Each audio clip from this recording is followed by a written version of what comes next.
Hello, I think I'm audible. Good afternoon, everyone. My name is Ashish Manral, and again, welcome back, all of you, for another chapter of history. That is the three orders. This is chapter number 4 of the NCRT, and I'll be covering this chapter under 40 minutes, and I'll be covering each and every major and important aspect of this chapter.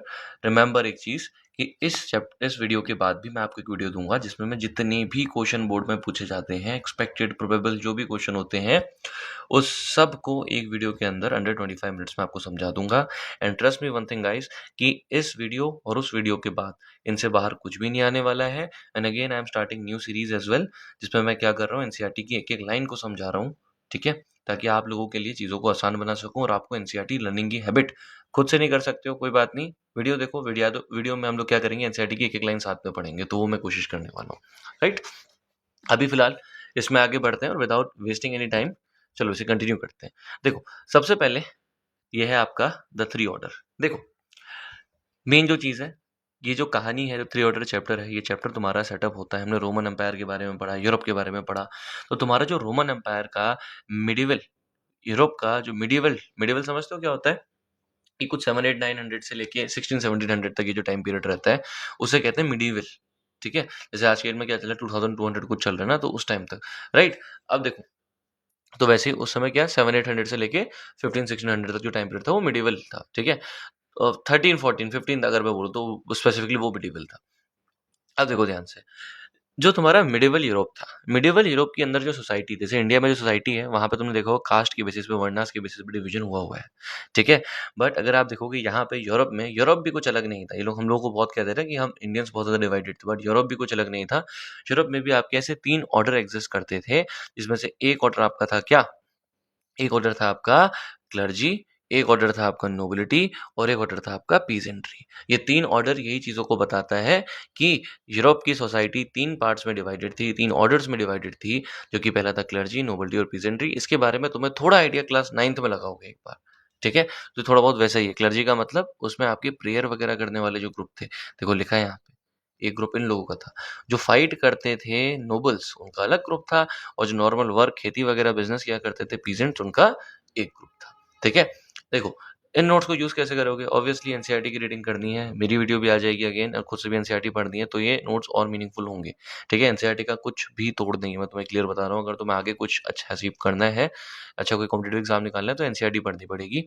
साथ के साथ मैं कोशिश करूँगा यहाँ पे तुम्हें memory cues भी दूँ, मतलब तुम लोग के लिए मेक श्योर करूँ कि ताकि तुम लोग चीज़ों को ढंग से याद रख पाओ। ठीक है, हर एक फ्लो चार्ट को भी हम पढ़ेंगे, मैंने फ्लो चार्ट बनाए हैं। तो चैप्टर एट अ ग्लांस देख लो एक बार। कंप्लीट चैप्टर तुम्हारा मिडिवल यूरोप के अराउंड रिवॉल्व करता है, जहाँ पे जो लैंड, जो जमीन थी, वो मेन सोर्स ऑफ वेल्थ थी। ठीक है, मिडिवल यूरोप में तुम्हारे तीन ऑर्डर्स थे, क्लर्जी, नोबिलिटी एंड पीजेंट्री। ठीक है, मिडिवल यूरोप के अंदर तुम्हारी रूरल इकोनॉमी हुआ करती थी, मतलब जो इकोनॉमी थी वो गांव में बेस्ड थी। रूरल का मतलब होता है गांव में बेस्ड थी। ठीक है, और मिडिवल इकोनॉमी में अगर मैं तो बताऊं, मिडिवल इकोनॉमी जो तुम्हारा ये तुम्हारी यूरोप की इकोनॉमी उस टाइम पे, वो मेनर के ऊपर, ठीक है, मेनर मतलब वो एरिया रहने का, रेजिडेंशियल एरिया जहाँ पे रहते हैं नोबिलिटी के लोग, जहाँ पे रहते हैं लैंड ओनिंग लोग। ठीक है, तो उनके एरिया को मेनर कहते हैं, और उसमें एग्रीकल्चर हुआ करता था, और एग्रीकल्चर हुआ करते थे, लेबर किया करते थे, और लेबर अपने ड्यूज के ऊपर डिपेंडेंट थे। तो ये इकोनॉमी थी। ठीक है, जो कि किसके, मेनर, खेती और खेती से मिलने वाली दिहाड़ी के अराउंड जो तुम्हारी खेती थी वो डिपेंडेंट थी।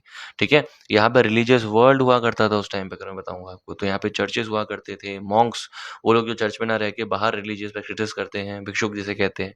मोनेस्ट्रीज भी होती थी। ठीक है, चर्च होता है तुम्हारे प्रीस्ट के लिए, और मोनेस्ट्रीज होती है मॉन्क्स के लिए, और साथ के साथ कैथेड्रल्स, मतलब ऐसे टाउन जो कि चर्च, बहुत बड़े बड़े चर्चों को कहते हैं। ठीक है, और उसके आसपास बसने वाले टाउनों को हम बोलते हैं कैथेड्रल टाउन। इसके बारे में भी हम पढ़ने वाले हैं।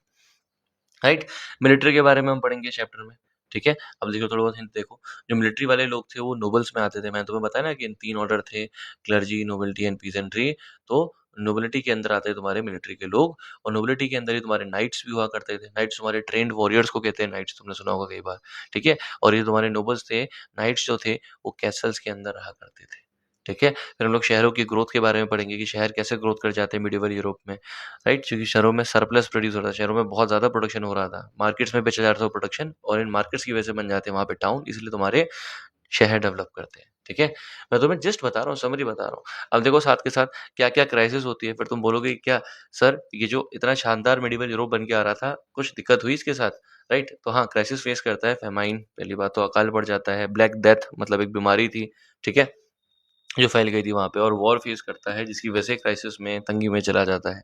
फिर क्या ट्रांसफॉर्मेशन होता है, मतलब क्या बदलाव आता है, जो पहले इतना तुम्हें प्रॉस्परस दिख रहा होगा ये, वहाँ पे तुम्हारी मनी की, लेबर की स्कार्सिटी हो जाती है, बट बाद में टाउन ग्रो करता है, और टाउन ग्रो करने के साथ-साथ जो पहले फ्यूडल रिलेशन थे, जो ज़मीन से रिलेटेड, फ्यूडल का मतलब होता है ज़मीन, पहले ज़मीन के बेसिस पे तुम्हारे 3 ऑर्डर हैं।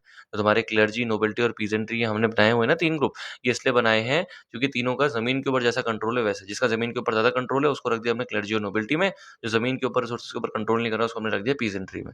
तो ज़मीन के बेसिस पे जो तुम्हारे रिलेशंस हुआ करते थे वो चेंज हो जाते हैं तुम्हारे, ठीक है? चलो, अब देखो ध्यान से।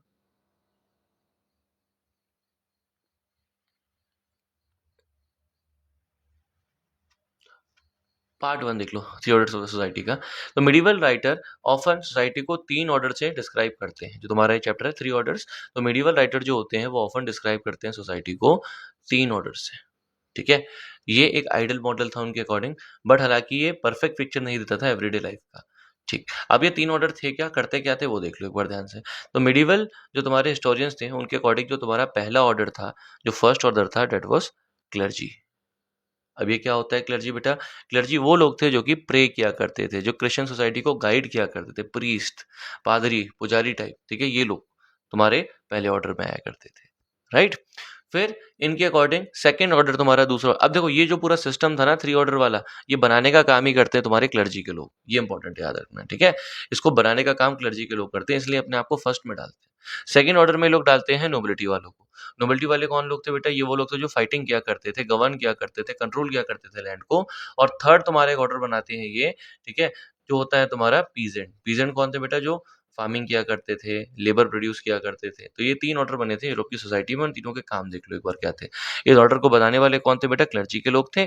और दूसरी बात, इस ऑर्डर में सबसे ज़्यादा डोमिनेंट कौन था? इस ऑर्डर में सबसे ज़्यादा डोमिनेंट जो था तुम्हारा, वो सेकंड ऑर्डर के लोग थे, यानी नोबिलिटी के लोग थे। और कारण ये था कि इनके पास सबसे ज़्यादा ज़मीनें थी। ये भी अगेन एक इंपॉर्टेंट क्वेश्चन बन जाता है एग्ज़ाम में। किसके पास सबसे ज़्यादा ज़मीन थी? नोबिलिटी के पास सबसे ज़्यादा ज़मीन थी उस टाइम पे, राइट? सबसे ज़्यादा पॉपुलेशन कौन से ऑर्डर की थी? अब ये देखो, सबसे ज़्यादा पॉपुलेशन जो थी वो थर्ड ऑर्डर की थी। पीजेंट सबसे ज़्यादा थे, बट इनके पास रिसोर्सेज सबसे कम थे। रिसोर्सेज सबसे ज़्यादा थे नोबिलिटी के पास और क्लर्जी के पास। I hope you are able to understand, ठीक है? सोशल रिलेशन देख लो बेटा। अगर मैं तुम्हें बताऊं इन तीनों के बीच में, इन तीनों ऑर्डर के बीच में सोसाइटी में रिलेशनशिप कैसा था, तो जो रिलेशनशिप था इन दोनों के, इन तीनों के बीच में, बहुत ज़्यादा अनइक्वल था। जहाँ तुमने क्लियरली देखा होगा कि पेजेंट्री के पास तो बहुत कम चीज़ें हैं, जबकि पीजेंट्री की पॉपुलेशन जो है बेटा वो बहुत ज़्यादा है, ठीक है? और वहीं तुम्हारे नोबिलिटी और क्लर्जी के पास चीज़ें बहुत ज़्यादा है, बल्कि उनकी पॉपुलेशन कम है, ठीक है? तुम्हें समझ में आ गया कि इनके बीच का रिलेशनशिप क्या था? अनइक्वल था। साथ के साथ ये सारे टाइप के लोग इंटरकनेक्टेड थे, मतलब आपस में एक-दूसरे से बहुत ज़्यादा कनेक्टेड थे, आपस में एक-दूसरे से बहुत ज़्यादा इंटरैक्ट किया करते थे। क्यों? क्योंकि जो तुम्हारे नोबिलिटी के, जो तुम्हारे सेकंड ऑर्डर के लोग थे, उनको पीजेंट की ज़रूरत थी, थर्ड ऑर्डर के लोगों की ज़रूरत थी खाने के लिए, खाना प्रोड्यूस करने के लिए, लेबर काम वगैरह करने के लिए, ठीक है? अच्छा, अब पीजेंट वाले लोगों को इनकी कैसे ज़रूरत थी, ये भी इंपॉर्टेंट आता है बेटा। How nobility need peasantry and how peasantry needs nobility. तो नोबिलिटी को पीजेंट्री की रिक्वायरमेंट कैसे थी बेटा? क्योंकि नोबिलिटी को चाहिए था फूड और लेबर, ठीक है? और वहीं तुम्हारे जो पीजेंट थे, जो थर्ड ऑर्डर के लोग थे, उनको नोबिलिटी की ज़रूरत इसलिए थी क्योंकि ये जो नोबल लोग थे, नोबिलिटी के जो लोग थे, वो इनको दिया करते थे क्या, नोबिलिटी के लोग, जो तुम्हारे नोबल लोग थे, वो इनको ज़मीन की एक्सेस देते थे खेती करने के लिए, इन्हीं की ज़मीनों पे खेती किया करते थे। साथ के साथ इनको प्रोटेक्ट करने का काम करते थे नोबिलिटी के लोग, बाहर के लोगों से, अटैक वगैरह से। ठीक है? ये दोनों का इंटरकनेक्टेडनेस देख लिया। अब चर्च तुम्हारी कैसे डिपेंडेंट थी? चर्च तुम्हारी डिपेंडेंट इन दोनों पे ऐसे थी, क्योंकि जो चर्च थी, चर्च डिपेंडेंट थी नोबिलिटी वगैरह पे, क्योंकि चर्च के पास अपनी खुद की ज़मीन नहीं थी। चर्च को जो लैंड हो गई, जो डोनेशन हो गया, जो सोशल सपोर्ट हो गया, वो दिया करते थे तुम्हारे यही नीचे के 2 ऑर्डर के लोग, that was that was nobility and peasantry. तो ये वेरी इंपॉर्टेंट, ठीक है? कैसे ये लोग सोसाइटी में रिलेट करते थे, सोशल रिलेशनशिप क्या थी, ठीक है? और कैसे ये तीनों एक-दूसरे के ऊपर डिपेंडेंट थे। अगेन ये क्वेश्चन तुम्हारा क्लियर हो जाएगा। चलो, अब थोड़ा बहुत हम देख लेते हैं पीजेंट लाइफ के बारे में, किसानों की लाइफ के बारे में और मेनर क्या था, ठीक है? ये ध्यान से देखो। पीजेंट लाइफ ज़रा ध्यान से देखो। तो देखो, अगर मैं तुम्हें बताऊँ, ज़्यादातर जो किसान थे, थर्ड वर्ग के जो लोग थे, वो विलेजेस में रहा करते थे। और ये एग्रीकल्चरल कैलेंडर, जैसे इंडिया में होता है ना एग्रीकल्चरल कैलेंडर, हमारे जो त्योहार होते हैं, बैसाखी, लोहड़ी, है ना, संक्रांति, ये क्या होता है तुम्हारे खेती के हिसाब से होता है ना, वैसे तुम्हारे वहाँ के जो लोग थे, वो लोग भी ज़्यादातर कहाँ रहते थे बेटा? गाँव में रहा करते थे और एग्रीकल्चरल कैलेंडर मतलब एग्रीकल्चर के हिसाब से कैलेंडर को फॉलो किया करते थे। साथ के साथ फैमिली का जो लेबर था मतलब मेन जो इनका लेबर का फॉर्म था वो था फैमिली लेबर मतलब फैमिली काम किया करती थी फील्ड्स के ऊपर। सर्फ को अगर मैं बोलूँ सर्फ को टाई कर दिया जाता था। सर्फ को टाई करने का मतलब सर्फ को बांध के रख दिया जाता बांध का मतलब फिजिकल बांधना नहीं होता है। बांधने का मतलब साथ में रख दिया, साथ में अब रहेंगे, ठीक है वैसा वाला। तो सर्फ को टाइट कर दिया जाता था लॉर्ड की स्टेट से। मतलब ये एक लॉर्ड की स्टेट, स्टेट का मतलब होता है लॉर्ड की जो जमीन है, लॉर्ड की जो प्रॉपर्टी है उसी के अंदर रहेगा सर्फ। सर्फ होता है गुलाम, याद रखना, ठीक है। तो जो सर्फ है तुम्हारा वो रहेगा लॉर्ड की स्टेट के अंदर, और जो लेबर है, ठीक है, जितना भी लेबर वगैरह है वो लॉर्ड को करके देगा, ठीक है, मतलब लॉर्ड को करके देगा। बट ये तुम्हारा सर्फ और स्लेव में एक डिफरेंस होता है जो मैं तुम्हें अभी आगे जाके बताऊंगा। तो ये सर्फ वो लोग हुआ करते थे जो कि लॉर्ड की स्टेट में ही रहा करते थे। देखो अगर मैं तुम्हें बताऊं सर्फ स्लेव और तुम्हारा सर्फ स्लेव के बीच में अगर डिफरेंस बताऊं, लेबर के बीच में डिफरेंस बताऊं, इन तीनों में अंतर क्या होता है? एक है सर्फ, एक है स्लेव और एक है लेबर। पहले बात करते हैं लेबर की। बेटा लेबर वो लोग होते हैं जो आते हैं, काम करते हैं, पैसे लेते हैं और चले जाते हैं, ठीक है, लेबर।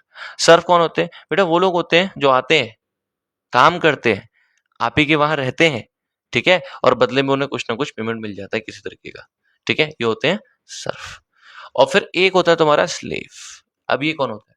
बेटा ये वो लोग होते हैं जो खरीदे जाते हैं, ठीक है, और खरीदने के बाद ये आपको काम करके देंगे और बदले में इन्हें कुछ भी पेमेंट नहीं मिलता है। ये हर एक काम करते हैं अपनी मालिक की इच्छा से। तो ये तीनों में मेन डिफरेंस है, ये ध्यान से देख लो, ठीक है।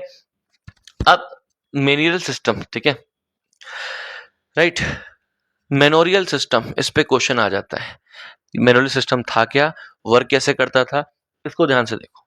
तो अगर मैं तुम्हें बताऊं तो जो तुम्हारा मेनर था, ठीक है, जो तुम्हारा मेनर था, मेनर क्या होता है? लॉर्ड का स्टेट मतलब लॉर्ड की जमीनें, लॉर्ड की प्रॉपर्टी, जिसमें लॉर्ड की प्रॉपर्टी के अंदर जो गांव आते थे, साथ के साथ जो कॉमन रिसोर्सेज मतलब कुएं वगैरह हो गए, ठीक है, चर्चेस वगैरह हो गए, इन सब को हम बोलते थे मेनर, ठीक है। फिर देख लो बेटा, इसमें अगर मैं तुम्हें बताऊं मेनर के अंदर क्या क्या हुआ करता था। मेनर के अंदर पीजेंट होल्डिंग्स थी। पीजेंट होल्डिंग्स का मतलब किसानों को, जो तुम्हारे मतलब मेनर होते कितने, मेनर नोबिलिटी के लोगों के हुआ करते थे, याद रखना, ठीक है, नोबल जो लोग थे उनके पास हुआ करते थे मेनर। मेनर कहते हैं, मैं तुम्हें बता दी, मेनर की प्रॉपर्टी तुम्हें बता रहा हूँ, मेनर की फीचर तुम्हें बता रहा हूँ कि मेनर के अंदर पीजेंट होल्डिंग हुआ करते थे। मतलब मेनर के अंदर जो तुम्हारे पीजेंट्स थे, पीजेंट्स को ज़मीनें प्रोवाइड की गई थी ताकि वो क्या कर सके बेटा, पीजेंट की फैमिलीज़ उसमें खेती-वेती कर सके, उसमें कल्टीवेशन कर सके, ठीक है। फिर इसके साथ-साथ कुछ ज़मीन दी गई पीजेंट्स को, कुछ ज़मीन दी गई किसानों को वहाँ पे खेती करने के लिए, जिसमें उसकी फैमिली वगैरह फसलें करती थी अपने सर्वाइवल के लिए। और कुछ जो पोर्शन था वो था लॉर्ड्स डोमिनेंस, मतलब ये तुम्हारा वो पार्ट था ज़मीन का जो लॉर्ड के लिए रिजर्व था, ठीक है। ये तुम्हारा वो पार्ट था जो लॉर्ड के रिजर्व था। अब जिन पीजेंट्स को दी गई है पीजेंट होल्डिंग, इनका काम था कि इसमें भी वो काम करके देंगे किसको बेटा? इसमें भी वो काम करके देंगे नोबल को, नोबिलिटी को, ठीक है, राइट, जो कि उसके लॉर्ड के लिए रिजर्व है, ठीक है, वो भी विदाउट एनी कॉस्ट। तो लेबर प्लस ड्यूज, मतलब लेबर क्या करता था, अपने क्रॉप्स और मनी वगैरह भी दिया करता था, राइट। साथ के साथ रूरल इकोनॉमी हुआ करती थी, मतलब अगर मैं तुम्हें बताऊं तो प्रोडक्शन वगैरह जो था वो लोकल अथॉरिटी के अंदर ही हुआ करता था। ये टाइप था तुम्हारा मेनोरियल स्टेट का, ठीक है। कैसे समझोगे इसे? जो मेनर था वो कनेक्ट करता था लैंड, लेबर और पावर को। मतलब जो मैनर था, मैनर के अंदर तुम्हारा अगर बताऊं पीजेंट्स को, जो नोबल्टी के लोग थे, वो एक्सेस देते थे लैंड का, बट इसके बदले में उन्हें सर्विसेज और पेमेंट करके देना पड़ता था, ठीक है। फिर देखो अगला, अगला जो तुम्हारा निकल के आ रहा है, हम थोड़ा सा देख लेते हैं नोबिलिटी के बारे में, ठीक है। हमने पीजेंट्स के बारे में पढ़ लिया, नोबिलिटी के बारे में देखते हैं। तो देखो नोबिलिटी में तुम्हारे पहली बार नाइट्स वगैरह भी आएंगे जो कि कैसल्स में रहते थे, याद रखना, नाइट रहते थे कैसल में और करते थे वॉरफेयर। बट अभी देखते हैं नोबिलिटी के लोग कौन थे। नोबिलिटी के लोग मतलब वो हो गए जो लैंड ओनिंग लोग हैं, ठीक है। जैसे हमारे इंडिया में अगर नोबिलिटी बोलो तो जमींदार वगैरह जो तुम सुनते हो, ठीक है। वैसे ही अगर यहाँ नोबिलिटी बोलो तो वो लोग जिनके पास बहुत ज्यादा जमीन थी, यूरोप में उन्हें नोबल्स कहा जाता था। और इनको ये जमीन देने का काम करता था कौन? इनको जमीन देने का काम करता था वहां का जो किंग था, ठीक है। तो वहां के किंग ने जिन लोगों को जमीनें बहुत ज्यादा दी कंट्रोल करने के लिए, ठीक, उन्हें हम कहते हैं नोबल्स। तो ये नोबिलिटी के लोग हुआ करते थे, इनकी लाइफ क्या थी, राइट। तो देखो नोबल जो लोग थे, सबसे पहले इनकी लाइफ देखो एक बार। नोबल लोग रहा करते तुम्हारे स्टेट्स में, ठीक है। और अगर मैं बोलूँ तो ये लोग तुम्हारे इन्वॉल्व रहते थे हमेशा ही वॉरफेयर में, एडमिनिस्ट्रेशन में, हंटिंग में, फीस्टिंग में, मतलब पार्टी वार्टीज करते थे और पॉलिटिकल अलायंसेस बनाया करते थे। ये थे तुम्हारे नोबिलिटी। ठीक है, ये काम किया करते नोबिलिटी के लोग, राइट।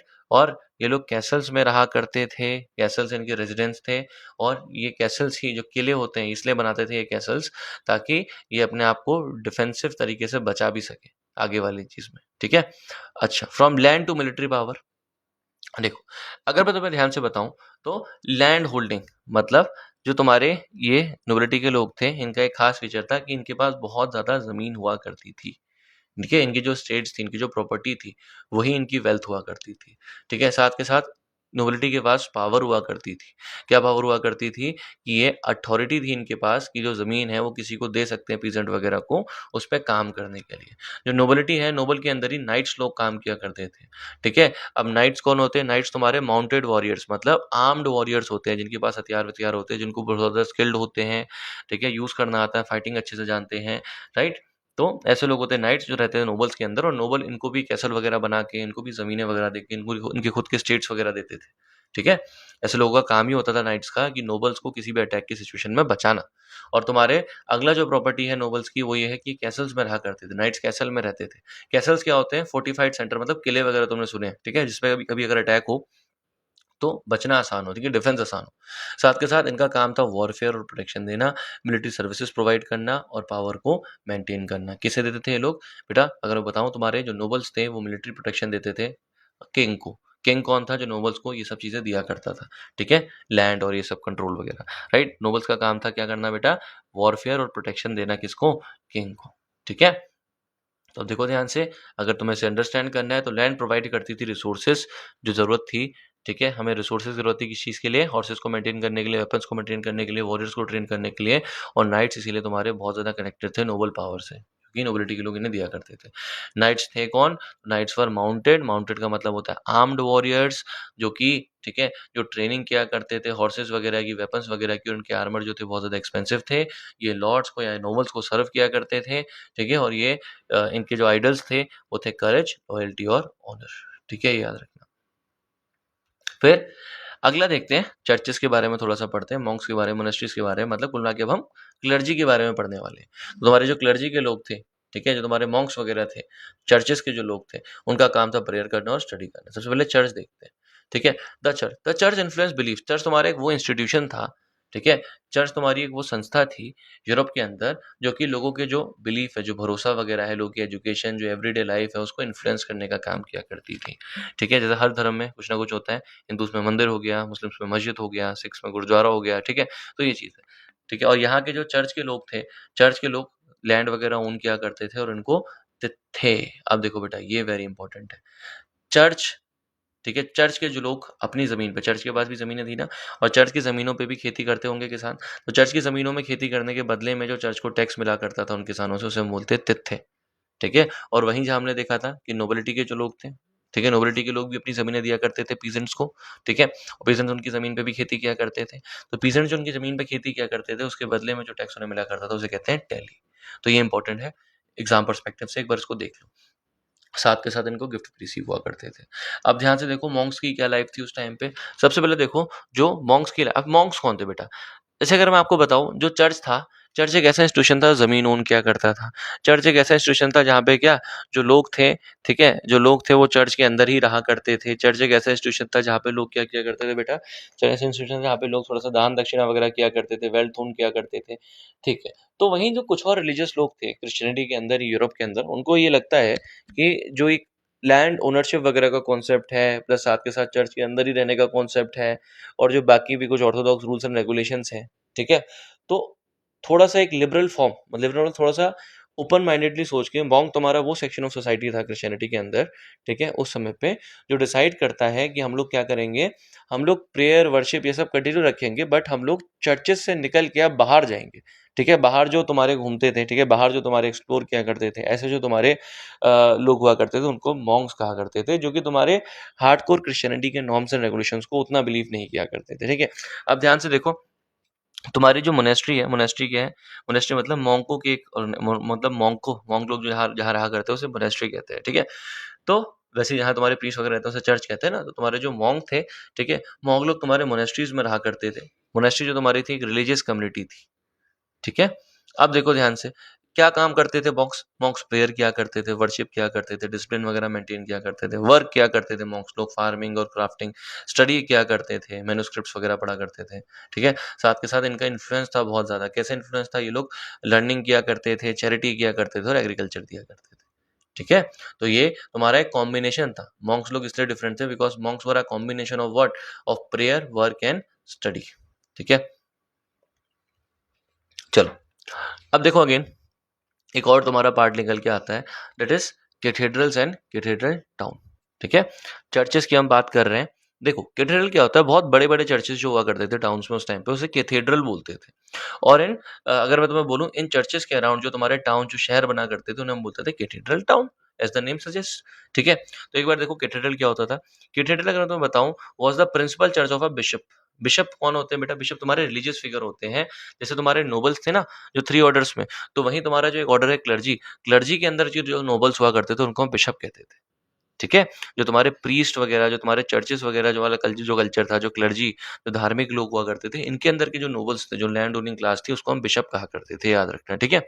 तो कैथेड्रल तुम्हारा वो चर्च था जो कि प्रिंसिपल चर्च, जो कि मेन चर्च, जैसे हम कहते हैं ना कि हमारे इष्ट बोल देते हैं हिंदूज़ में कई बार, ठीक है? इष्ट का मतलब होता है कि जो चीफ तुम्हारे भगवान है, तो वैसे ही तुम्हारा जो चीफ चर्च हुआ करता था एक बिशप का, उसे हम बोलते थे कैथेड्रल, ठीक है? और जो तुम्हारे बड़े कैथेड्रल थे, उसके अंदर रिक्वायरमेंट थी स्किल्ड वर्कर्स की, साथ के साथ मनी की, बहुत लंबे-लंबे कंस्ट्रक्शन पीरियड की। और एक कैथेड्रल क्या करता था? कैथेड्रल हेल्प करता था एक टाउन को ग्रो करने में। कई बार हमने देखा है कि एक कैथेड्रल की वजह से, एक बड़े चर्च की वजह से टाउन डेवलप हो जाता था। कैसे? क्योंकि जो कैथेड्रल था, जो तुम्हारा चर्च था एक बड़ा-सा, वो एक बहुत बड़ा रिलीजियस सेंटर हुआ करता था। जब धर्म का सेंटर है तो वहाँ पे पिलग्रिम्स के लिए, ठीक है, तीर्थ के लिए विज़िटर्स आएँगी। और जब वहाँ पे जब तीर्थ के लिए विज़िटर्स आएँगे, तो डिमांड वगैरह हो जाएगी गुड्स एंड सर्विसेज़ की, ठीक है? अब जब डिमांड होगी गुड्स एंड सर्विसेज़ की, तो डिमांड को पूरा करने के लिए वहाँ पे आर्टिशन्स, ठीक है, काम करने वाले लोग, मर्चेंट्स, व्यापारी आएँगे। और जब आर्टिशन्स और मर्चेंट्स आएँगे, तो वहाँ पे जब व्यापारी आएँगे, जब काम करने वाले लोग आएँगे, तो ये क्या करेंगे? दुकानें बना लेंगे, मार्केट बना लेंगे। और जब कहीं पे मार्केट बन जाएगा, कहीं पे अर्बन एक्टिविटी स्टार्ट हो जाएगी, तो वहाँ पे टाउन डेवलप हो जाएगा, ठीक है?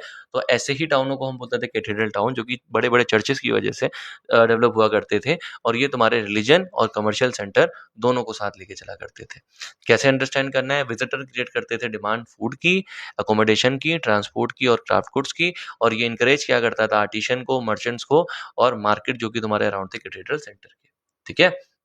चलो, अब देखते हैं एक बार, थोड़ा बहुत हम लोगों ने सोसाइटी के बारे में बहुत ज़्यादा देख लिया है, ठीक है? अब हल्का सा एक बार अगले पार्ट में देखते हैं कि वहाँ की एग्रीकल्चर कैसा था और क्या एग्रीकल्चर में, क्या टेक्नोलॉजी में वहाँ पे चेंज आया, ठीक है? देख लो बेटा, सबसे पहले हम लोग जो एग्रीकल्चर में देखेंगे, फील्ड्स के बारे में देखेंगे, फिर उनके प्लॉ के बारे में, उनके हल में कितने चेंजेस आए और कैसे वो जो सरप्लस था, सरप्लस मतलब पहले इनके पास खाना कम था, फिर कैसे खाना ज़्यादा इन्होंने प्रोड्यूस किया, ठीक है? वो सारा हम इसमें देखने वाले हैं। अब देखो ध्यान से, व्हाई एग्रीकल्चरल प्रोडक्शन इंक्रीज़? देखो, तुम्हारा एक जो क्वेश्चन निकल के आता है, वो ये निकल के आता है कि हमें बताओ, जो तुम्हारा मिडिवल टाइम का यूरोप था, वहाँ पे एग्रीकल्चर का जो प्रोडक्शन था, वो इंक्रीज़ क्यों हो जाता है? ठीक है? सबसे पहला जो रीज़न था एग्रीकल्चर की प्रोडक्शन का इंक्रीज़ होने का, ये ध्यान से देखो, that was expansion of cultivation. मतलब जो तुम्हारा कल्टीवेशन था, वो एक्सपेंड कर गया था, एक चीज़ ये थी, ठीक है? दैट इज़, अगर मैं तुम्हें बताऊँ, मिडिवल यूरोप में मिडिवल यूरोप से पहले, मतलब अगर मैं तुम्हें बताऊँ, जो ईयर 1000 था उससे पहले तक तुम्हारे यूरोप के अंदर ये कंडीशन थी कि जंगल बहुत ज़्यादा थे, ठीक है? और जंगल ज़्यादा होने के कारण खेती वाली ज़मीन कम थी। बट 1000 के बाद क्या हुआ, मिडिवल टाइम पे आते-आते 1400 से पहले तक काफ़ी सारे फॉरेस्ट काट दिए गए। और फॉरेस्ट कटने के कारण क्या हुआ बेटा, वहाँ पे फील्ड बना दिए गए खेती के लिए और इसी वजह से तुम्हारा एक्सपेंशन हो जाता है कल्टीवेशन का, ठीक है? साथ के साथ नई टेक्नोलॉजी एक और कारण था बेटा तुम्हारा। अगर मैं तुम्हें बताऊं, तो वहां पे भारी प्लॉ मतलब भारी हलों का यूज करना, ठीक है? हॉर्सेस का हार्नेस में लगाना, ठीक है? हॉर्सेस का हार्नेस और मिल्स। अब क्या होता है, ध्यान से देखो, एक और चीज, तुम्हारे पहले के टाइम पे यहाँ क्या हुआ करता था यूरोप में, कि जो तुम्हारा हल था ना, वो वुड का हुआ करता था। और वुड का हल होने के कारण, वुड का प्लॉ होने के कारण, जो एक मेजर ड्रॉबैक था बेटा, वो ये था कि जो वुड का हल था, वो थोड़ा उतना ज़्यादा गहरा खोद नहीं पाता था ज़मीन को, इस वजह से ज़मीन के जो न्यूट्रिएंट्स थे वो अच्छे से यूटिलाइज नहीं हो पाते थे। इसलिए उन लोगों ने क्या काम किया, उस लकड़ी के हल के ऊपर लोहे का, आयरन का एक टिप लगा दिया और उसको बना दिया हैवी। और इसकी वजह से क्या हुआ बेटा, ज़्यादा अच्छे से अब वो खोद पा रहा था ज़मीन को और ज़्यादा अच्छे से न्यूट्रिएंट्स सब मिल पा रहे थे ज़मीन से खेती के लिए, ठीक है। साथ के साथ हमें वहाँ पे हॉर्सेस देखने को मिलते हैं, हॉर्सेस के हार्नेस देखने को मिलते हैं, ठीक है। अब ये क्या था, पहले के टाइम पे तुम्हारा ये था कि जो घोड़े थे, घोड़ों को नाल वगैरह लगाते नहीं थे ये लोग, तो घोड़ों के जो खुर थे, जो तुम्हारे पैर होते हैं ना, पैर छिल जाया करते थे, ठीक है। तो उस चीज़ को बचाने के लिए इन लोगों ने क्या किया, घोड़ों को नाल लगानी शुरू कर दी। उससे क्या हुआ, थोड़ा और घोड़े अच्छे से चलने लग गए, उनकी स्टेबिलिटी बढ़ गई, लॉन्ग डिस्टेंसेस ट्रैवल कर पाते थे। साथ के साथ एक जो तुम्हारा काम हुआ बेटा, वो ये हुआ कि पहले के टाइम पे अगर मैं तुम्हें बताऊँ, तो ये लोग गले के बल बांधा करते थे, नेक में हार्नेस बांधा करते थे ये लोग, कैटल्स के, बैलों के, घोड़ों के, जिससे क्या, अगर मैं बताऊं तो वो लोग चोक हो जाया करते थे कहीं ना कहीं, और उनके सांस रुकने के कारण कई बार वो लोग काम ज्यादा नहीं कर पाते थे। बट बाद में क्या हुआ, बाद में इन लोगों ने उनको शोल्डर से, इनको कंधे से बांधना शुरू किया, जिसकी वजह से उनका जो वर्किंग एफिशिएंसी थी वो बढ़ गया, वो अपना पूरी फोर्स को यूज कर पा रहे थे। अगला मिल्स, पहले के टाइम पे लोग मिल्स के ऊपर बहुत ज्यादा डिपेंडेंट थे मैनुअल लेबर में, बट बाद में क्या, उन्होंने वाटर और विंड एनर्जी को यूज करना शुरू कर दिया, पानी को, हवा को यूज करके उन्होंने मिल्स, चक्कियां वगैरह बनाई, ठीक है, एनर्जी जनरेट करी, और उससे क्या हुआ, इनका एग्रीकल्चर का प्रोडक्शन भी बढ़ गया, ठीक है। अगला क्या था, अगला ये था कि बेटा थ्री फील्ड सिस्टम पे ये लोग शिफ्ट हो गए थे। इनका एग्रीकल्चर क्यों डेवलप हुआ, क्वेश्चन बनता है। तो अगला जो रीजन था वो ये था कि थ्री फील्ड सिस्टम में शिफ्ट हो गए। कैसे, देखो पहले के टाइम पे जो तुम्हारा ये रोमन सोसाइटी थी, वहां पे ये था कि एक बड़े से खेत को ये लोग दो पार्ट में डिवाइड करते थे, जहाँ एक पार्ट में तो ये लोग वीट वगैरह जो भी होता है, राइस वगैरह, वो उगाया करते थे, और अगले पार्ट में तुम्हारी राई उगा दिया करते थे, ठीक है। और वैसे ही तुम्हारा हर एक दो साल में चेंज कर दिया करते थे, ठीक है। राई किस लिए, तुम लोगों को पता होगा, नाइट्रोजन फिक्सेशन के लिए, ठीक है, ताकि खेत फर्टाइल रहे। तो ऐसा करा करते थे, आधे साल इसमें हो गया, एक साल इसमें हो गया, ठीक है, बाकी फिर इसमें ये हो गया, ऐसे शिफ्ट करते रहते थे हर साल, ठीक है, जिससे तुम्हारा खेत फर्टाइल बना रहे। अच्छा, इसमें प्रोडक्शन थोड़ा सा कम हुआ करता था। बाद में दिमाग ये लगाया, इन्होंने लगा दिए यहाँ पे, एक खेत को कर दिया दो नहीं, तीन पार्ट में डिवाइड, जिसमें एक में तो राई कंटिन्यू करते थे, बाकी दो में अलग अलग क्रॉप्स लगाते थे, ठीक है। इसका फायदा ये देखने को मिला कि ये अब तीन में शिफ्ट जब कर रहे थे, तो एक तुम्हारा जो खाली वाला पोर्शन था, ठीक है, वो तुम्हारा कम हो गया, और प्रोडक्शन वाला पोर्शन तुम्हारा ज्यादा हो गया। तो ये तुम्हारा जो थ्री फील्ड सिस्टम था, इसकी वजह से उनको प्रोडक्शन बढ़ गया था, तो इनको आउटपुट हायर मिलता है, इनका खाना सरप्लस, मतलब खाना अधिक प्रोड्यूस कर पाते हैं लोग। और अब जब खाना अधिक प्रोड्यूस हो रहा है, आउटपुट अच्छा है, सब कुछ अच्छा चल रहा है, तो क्या होता है, सबसे अगला जो काम होता है वो ये है कि सब सबके लिए, सबके पास खाने के लिए पर्याप्त है, तो पॉपुलेशन बढ़ जाती है, टाउन्स ग्रो कर जाते हैं, तो ये एक चीज है, ठीक है। फिर देखो बेटा, अब फिर वही है, जब टाउन ग्रो कर जाते हैं, जब टाउन बड़े हो जाते हैं, तो जाहिर सी बात है, अब हम गांव से शिफ्ट हो गए हैं टाउन्स की तरफ। तो यही हम देखेंगे कि आपका जो टाउन है, जो मर्चेंट्स है, जो आर्टिशंस है, जो गिल्ड्स हैं, क्या होता है, मैं सारा बताऊंगा। मर्चेंट व्यापारी, टाउन तुम्हें पता ही है, ठीक है। फिर आर्टिशंस वो लोग जो काम क्या करते, स्पेसिफिक काम करते हैं, ठीक है।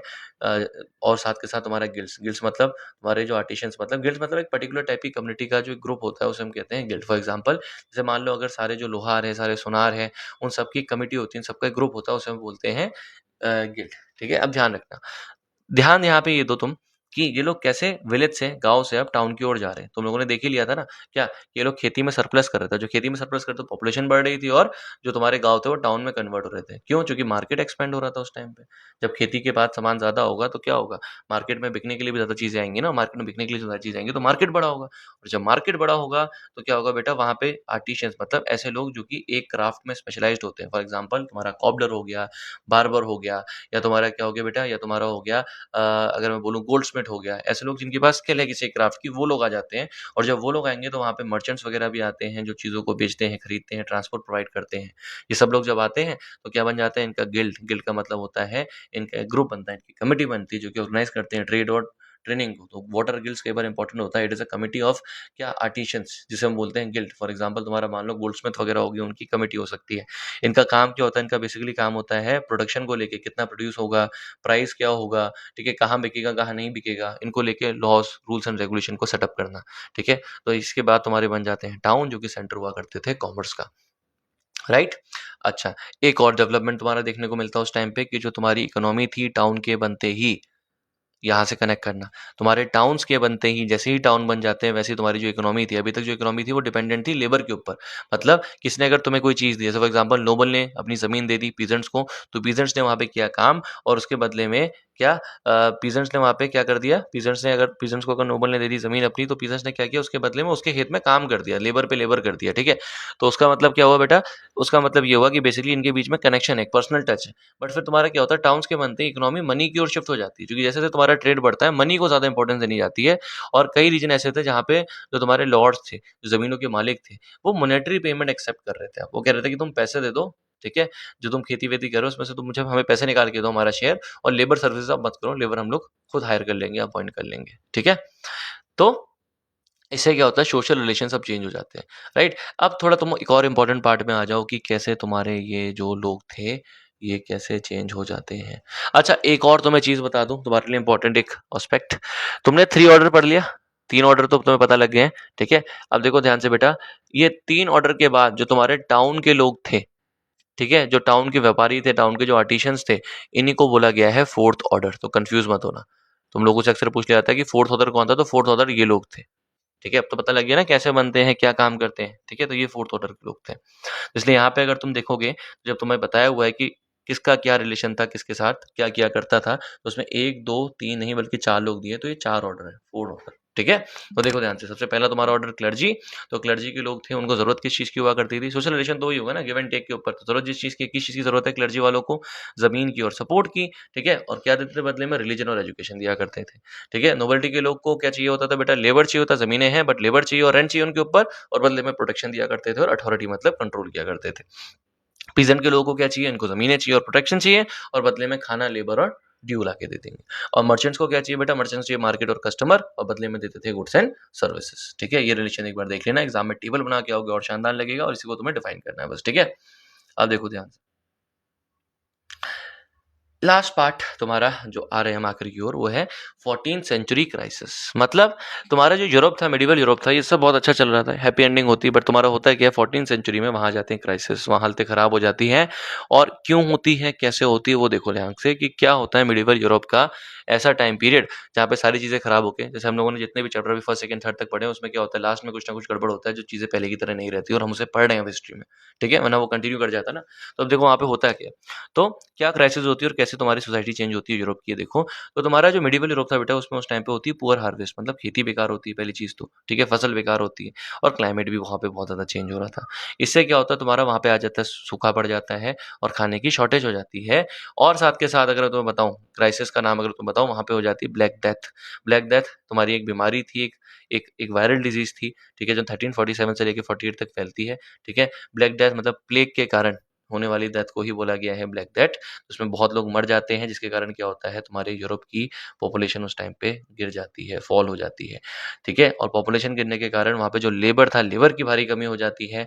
पीजेंट जो थे बेटा, पीजेंट अब अगर बताऊं, peasants gain bargaining power in many western areas, और किसानों के पास थोड़ी बहुत पावर आ जाती है बार्गेन करने की, अपनी बात रखने की। और वहीं तुम्हारा जो मेनर के साथ इनका रिलेशन था, नोबल और पीजेंट्री के बीच में जो पहले रिलेशन हुआ था, वो चेंज हो जाता है ड्रास्टिकली। इसी को बोला गया है तुम्हारा, अगर मैं बोलूं, 14th सेंचुरी क्राइसिस, ठीक है, राइट।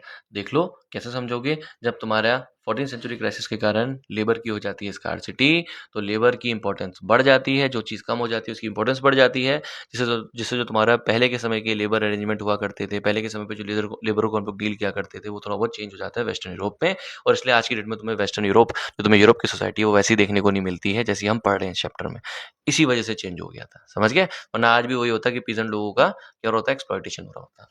अगला आ जाओ, वहाँ के पीजेंट और ईस्टर्न यूरोप के बारे में पढ़ते हैं। देखो, अगर मैं तुम्हें बताऊं वेस्टर्न एंड ईस्टर्न यूरोप, इसके बीच में डिफरेंस बताऊं, यूरोप भी तुम्हारा दो पार्ट का है, एक वेस्टर्न और एक यूरोप, एक ईस्टर्न। ईस्टर्न यूरोप में तुम्हारा कंट्री आता है हमारा वेस्टर्न रशिया, और वेस्टर्न यूरोप में तुम्हारे कंट्रीज आते हैं जैसे कि तुम्हारा फ्रांस हो गया, इटली हो गया, ठीक है, ये सब।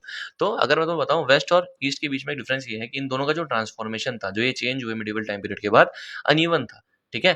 दोनों में बहुत अलग अलग ट्रांसफॉर्मेशन देखने को मिलता है। वेस्ट में जो सर्फडम था, सर्फडम समझते हो, वो लोग जो कि काम किया करते थे मालिक की जगह पे रह के ही, जैसे कि पीजेंट थे तुम्हारे, ठीक है, जो मेनर्स में रहा करते थे, राइट। तो अगर मैं तुम्हें बताऊं, जो वेस्ट था, वेस्ट में सर्फ वाला कल्चर खत्म हो जाता है, वहीं तुम्हारा ईस्ट में अगर मैं बताऊं, तो ईस्ट में जो लॉर्ड थे उनकी स्ट्रेंथ वैसी की वैसी ही बनी रहती है। तो ये तुम्हारा डिफरेंस था वेस्टर्न और ईस्टर्न यूरोप में, ठीक है। चलो, अब from a feudal society to a changing Europe, Europe कैसे चेंज हो जाता है, कैसे यूरोप जो तुम्हारा पहले फ्यूडल सोसाइटी, मतलब ऐसी सोसाइटी जो कि जमीन के ऊपर बेस्ड है, ठीक है, जमीन के ऊपर किसका किसका किसका कितना कंट्रोल है, उसे हम कहते हैं फ्यूडल सोसाइटी, उसी को हम बोलते हैं फ्यूडलिज्म। इंपॉर्टेंट क्वेश्चन है, ठीक है। अच्छा, अब तुम्हारा आज का टास्क ये है, तो मुझे कमेंट में आंसर करोगे 3 लाइनों में छोटा सा, सर व्हाट इज फ्यूडलिज्म, ठीक है, फ्यूडलिज्म क्या होता है, राइट। तो मैं तुम्हारे कमेंट पे आंसर्स का वेट करूंगा, जो सही आंसर देंगे उसको मैं एक हार्ट दूंगा और उसके कमेंट को करूंगा पिन, ठीक है। अब देखो ध्यान से, from feudal society to changing Europe. कैसे फ्यूडल सोसाइटी से लोग यूरोप चेंजिंग, जो मतलब जो तुम्हारा यूरोप था वो अब चेंज हो जाता है। देखो ध्यान से, अगर मैं बताऊं, सबसे पहले तुम्हारी जो सोसाइटी थी वो बिल्कुल वैसी थी जैसे मैंने तुम्हें पढ़ाया था, बट उसके बाद तुम्हारी एग्रीकल्चर की ग्रोथ हो जाती है। तीन ऑर्डर की सोसाइटी से होता क्या है, एक टाइम पे एग्रीकल्चर की ग्रोथ होती है, इसलिए पॉपुलेशन बढ़ जाती है, सब कुछ हमारे पास सरप्लस में था। जब पॉपुलेशन बढ़ती है, सब कुछ अधिक था, तो इस चीज़ को डील करने के लिए टाउन्स बनते हैं, मार्केट बनते हैं और ट्रेड होता है।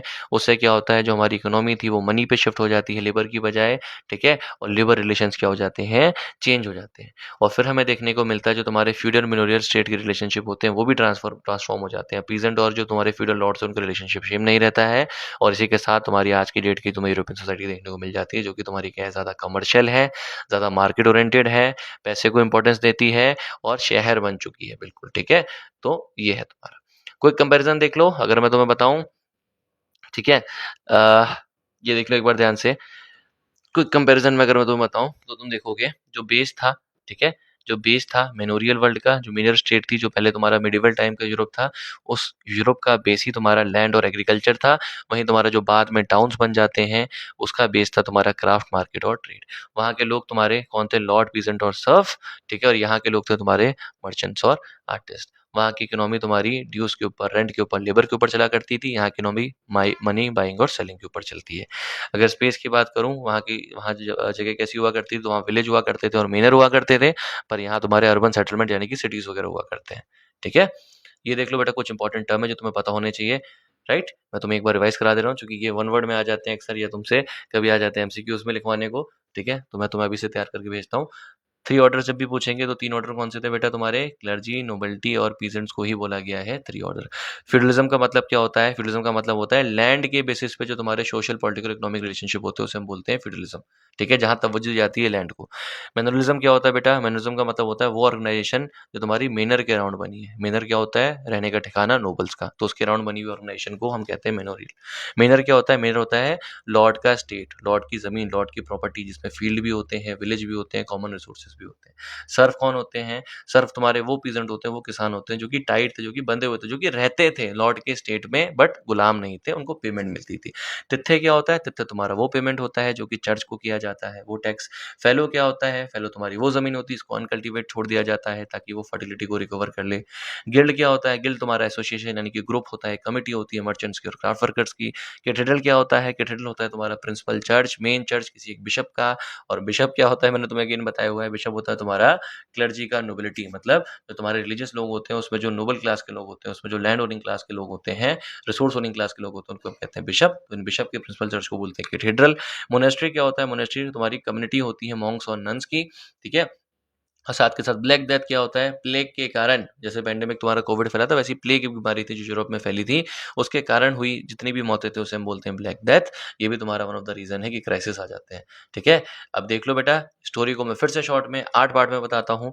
तुम्हारा क्या है, 3 ऑर्डर देख लो, ठीक है, एक बार। फिर तुम देख लो हाँ उनके पास कितनी लैंड थी, वेल्थ थी और पावर थी। मेनर के बारे में देखना, लॉर्ड और पीजेंट और उसकी रिलेशनशिप के बारे में देखना है। तुम्हें चर्च के बारे में देखना पड़ेगा एक बार, ठीक है। चर्च में, फिर चर्च के बारे में देखने के बाद मॉन्क्स और कैथेड्रल के बारे में देखना, कैथेड्रल टाउन के बारे में देखना, नाइट के बारे में एक बार पढ़ लेना, नाइट के ऊपर क्वेश्चन आता है। एग्रीकल्चर के बारे में देखना, एग्रीकल्चर में क्या चेंजेस आते हैं वो देख लेना। फिर टाउन्स के बारे में एक बार पढ़ लेना और वहाँ पे क्या क्राइसिस आते हैं वो पढ़ लेना। इसके अलावा जो तुम्हारे लिए मेरे पास एक बोनस काम है वो ये है कि तुम लोग एक बार ना इसमें इंग्लैंड और थोड़ी बहुत फ्रांस की भी हिस्ट्री दी है, उसको जरा मुझे देख के बताना, ठीक है। और मुझे तुम बताओगे 2 क्वेश्चनों का आंसर और दूंगे, मैंने तुमसे टोटल 3 क्वेश्चन पूछे हैं और मैं देखता हूँ किसने इस वीडियो को बहुत ढंग से अंत तक देखा है। तुम्हारा एक जो क्वेश्चन है वो ये है, मुझे बताओगे जो इंग्लैंड है, इंग्लैंड में कौन से रूलर रूल किया करते थे मिडिवल टाइम पीरियड तक, ठीक है। और फिर तुम मुझे बताओगे जो फ्रांस है, फ्रांस जो नाम है वो कौन सी ट्राइब, ठीक है, किन लोगों के नाम पे पड़ा हुआ है। ये तुम्हारे वो क्वेश्चन है जो कि इंपॉर्टेंट एग्जाम के लिए। गूगल करो, जो करना है वो करो, बट एक बार तुम देख लोगे मेरा काम हो जाएगा, तुम्हें याद हो जाएगा।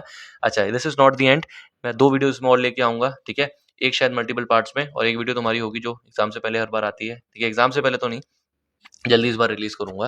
रीजन ये है कि मैं तो फिर 3 4 6 वीडियो बना सकता हूँ, बहुत सारे क्वेश्चंस कवर कर सकते हैं। बट एक तुम्हारी वीडियो ऐसी आएगी इसमें 20 मिनट्स में मैं सारे एक्सपेक्टेड क्वेश्चंस जो भी बना के तुम्हें मिल सकते हैं, ठीक है, क्लास 11 की हिस्ट्री से, वो सारे तुम्हें उसमें पता लग जाएंगे कैसे उसे आंसर करना है। एक बार तुम देख लेना। और उसके बाद तुम्हारी एक जो वीडियो आएगी बेटा वो आएगी कि मैं एनसीईआरटी को लाइन बाय लाइन पढ़ाऊंगा इसी चैप्टर की, ठीक है। आई नो कि बहुत सारे स्कूल्स में इस बार ऐसे 1 के एग्जाम आने वाले हैं बहुत जल्दी, तो हमारी कोशिश ये होगी कि हम उनके आने से पहले अपने सिलेबस को एक बार कवर कर लें, ठीक है। ऑलरेडी मैं पॉलिटिकल साइंस का पार्ट 1 बना चुका हूँ, जो तुम्हारा चैप्टर है लेजिस्लेचर उसका, एनसीईआरटी के लाइन बाय लाइन एक्सप्लेनेशन का, उसको एक बार देख लेना। उस पे अगर रिस्पॉन्स अच्छा आएगा तभी उसे मैं कंटिन्यू करके, ठीक है, उसका मोस्ट इंपॉर्टेंट क्वेश्चंस का वीडियो तुम्हें प्रोवाइड करूंगा। चलो, with this, goodbye and take care.